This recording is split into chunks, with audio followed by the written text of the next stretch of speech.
어제 우리는 예수님께서 이 사두개인들과 논쟁을 하시는 것을 보게 되었습니다. 유대 종교 지도자들 또 정치 집단들 대표하는 그런 사람들과 모두 이렇게 함께 논쟁하시는 그런 것을 우리가 계속해서 보게 됩니다.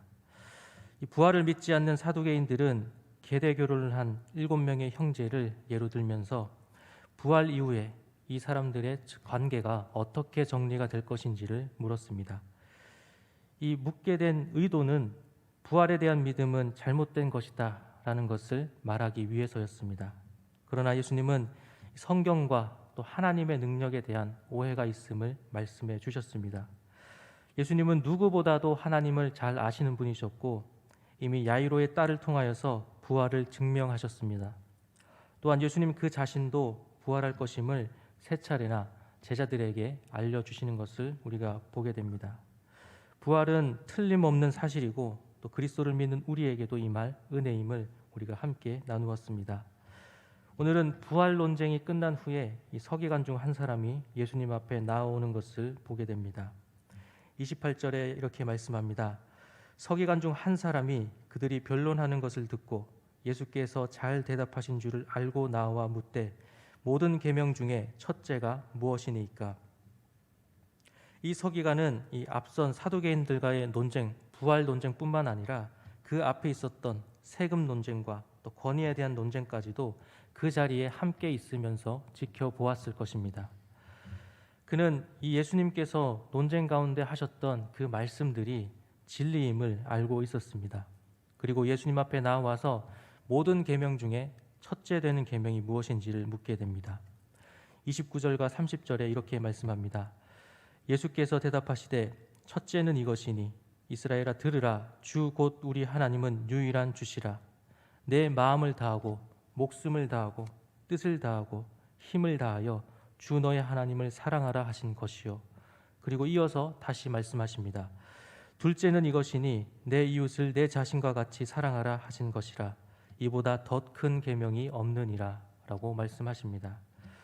예수님은 이 서기관에게 십계명의 말씀을 가르치고 계시는 것이지요. 십계명의 핵심을 가르쳐 주셨습니다. 십계명 제1계명에서 4계명까지는 하나님의 백성이 이 하나님과의 관계에 있어서 지켜야 할 것들을 말해주고 있고 또 5계명부터 마지막 10계명까지는 하나님의 백성이 인간과의 관계에 있어서 지켜야 할 계명들을 말씀해 주는 것입니다. 이것을 하나님에 대한 계명과 이웃에 대한 계명으로 나누어 주신 것이죠. 이 서기관은 예수님에게 나와서 첫 번째 되는 계명이 무엇인지를 물었지만 예수님께서는 이 두 가지를 말씀해 주고 계십니다. 이 두 계명은 이 신명기의 말씀과 또 레위기의 말씀을 예수님께서 인용하신 것입니다. 먼저 이 첫 번째 하나님에 대한 말씀은 신명기 6장 4절에서 5절 말씀입니다. 제가 읽어드리겠습니다. 이스라엘아 들으라 우리 하나님 여호와는 오직 유일한 여호와이시니 너는 마음을 다하고 뜻을 다하고 힘을 다하여 내 하나님 여호와를 사랑하라. 그리고 이웃에 대한 이 계명은 레위기 19장 17절 18절 말씀입니다. 제가 읽어드리겠습니다. 너는 내 형제를 마음으로 미워하지 말며 내 이웃을 반드시 견책하라. 그러면 내가 그에 대하여 죄를 담당하지 아니하리라. 원수를 갚지 말며 동포를 원망하지 말며 내 이웃을 사랑하기를 내 자신과 같이 사랑하라. 나는 여호와이니라 라고 하는 이 두 말씀을 통하여서 예수님은 십계명의 핵심을 정리해 주고 계십니다. 그런데 이보다 더 큰 계명이 없느니라 라고 하는 이 말씀을 예수님께서 하시지요. 이 두 가지의 계명을 정리해 주시면서 이보다 더 큰 계명이 없다라는 것은 이 두 가지가 떼어놓고 생각할 수 없는 하나라고 생각해야 한다라는 것입니다.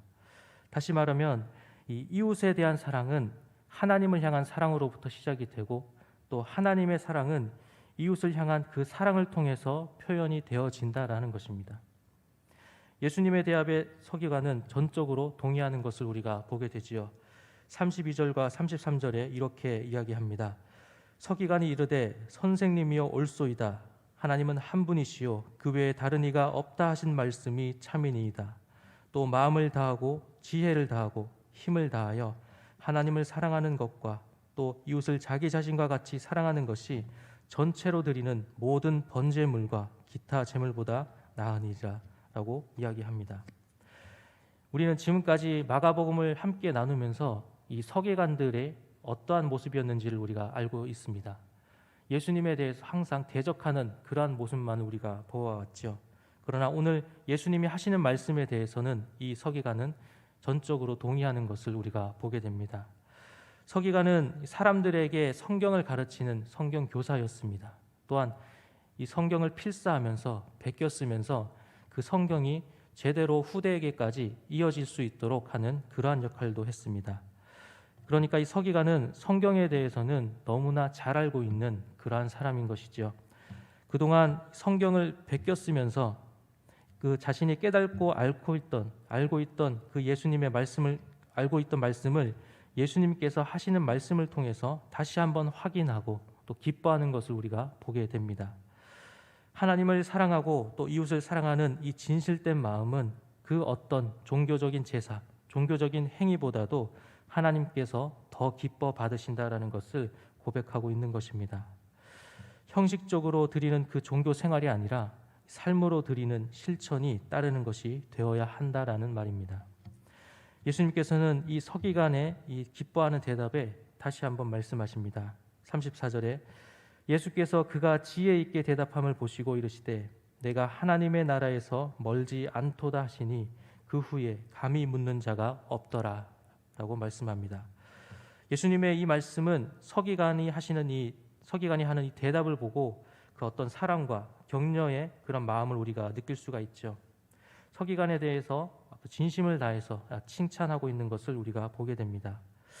앞에서 말씀드린 것처럼 서기관은 성경을 가르치는 자로서 또 성경에 대해서 잘 알고 있는 그러한 사람이었습니다. 그럼에도 이 예수님의 가르침 앞에서는 그는 이 고개를 숙이는 것을 우리가 보게 됩니다. 서기관의 이러한 모습은 오늘 우리에게도 본이 되어지는 그러한 모습일 것입니다.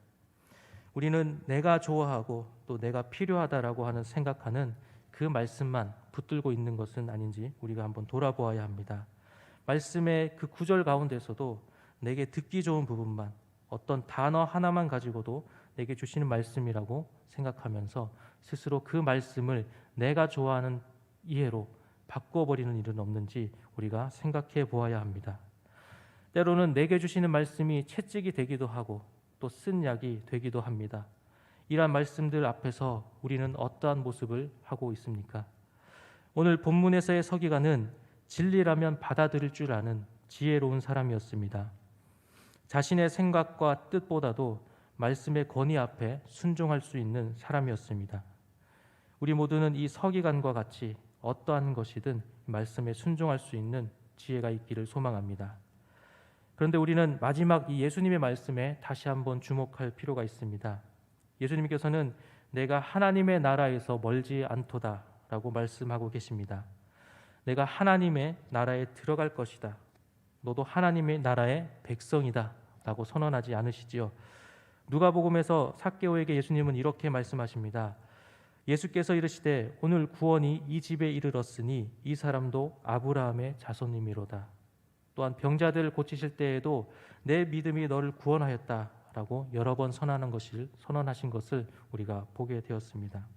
그런데 오늘 이 본문에서 예수님께서는 서기관에게 구원에 대한 선언을 하지 않으십니다. 하나님의 나라에서 멀지 않다라고만 말씀하시는 것을 우리가 보게 됩니다. 왜 그렇습니까?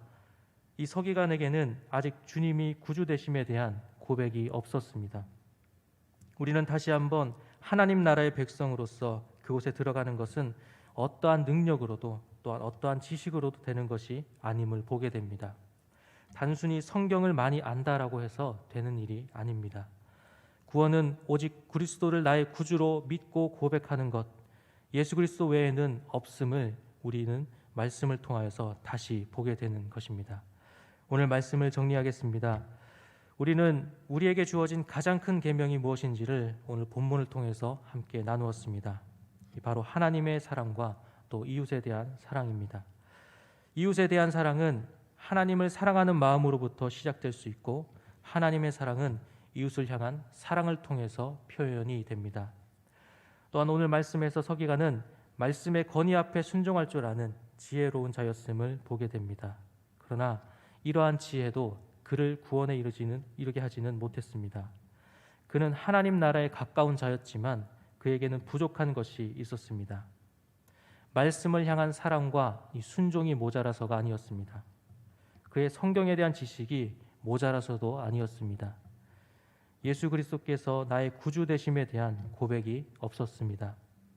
우리는 오늘 말씀을 통하여서 그리스도를 나의 구주로 고백한 자로서 구원을 얻은 은혜에 감사하는 우리 모두가 되기를 소망합니다. 기도하시겠습니다.